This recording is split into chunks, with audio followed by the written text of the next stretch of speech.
if you ask me where I'm going to use my vote, this is the way I'll put it, to stop this. And I certainly agree with my friend up there that this business of having equal rights for equal qualifications is certainly something we must try and get. Quite often at school we have discussion groups about this subject. I think, like he says, it helps us, makes us more broad-minded. Are you critical of the government?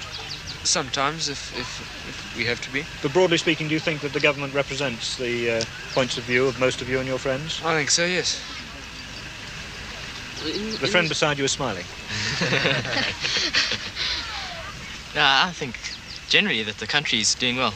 If the African government had to take over, it would just go rock bottom, hit the bottom.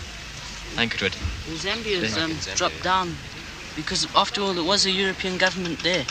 And suddenly when the Africans came in, they tried to kick out all the Europeans. And now look at the country now. Sanctions are backfiring onto them. I think, Rhodesia is going very well at the moment. I think sanctions have done us, quite a lot of good, much to the chagrin of the British government. And, I would certainly not give any quarter, concerning majority rule. You don't think there should be majority rule? Well, I think at the moment, no. Is there anything that you would try to explain to a British politician about your country which you don't think he understands? Yes, certainly.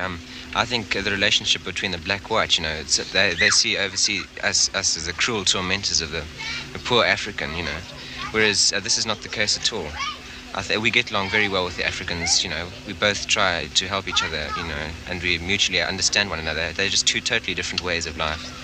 And this cannot be bridged, in a few generations. But there are, obviously, as you yourself have said, inequalities of opportunity. Yes, there definitely are inequalities of opportunity, and I think this should be rectified if possible.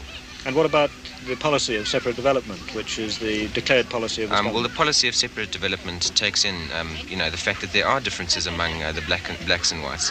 I mean, the blacks themselves support separate development. I think there should be separate development, but there ought to be, at the same time, opportunities for Africans to make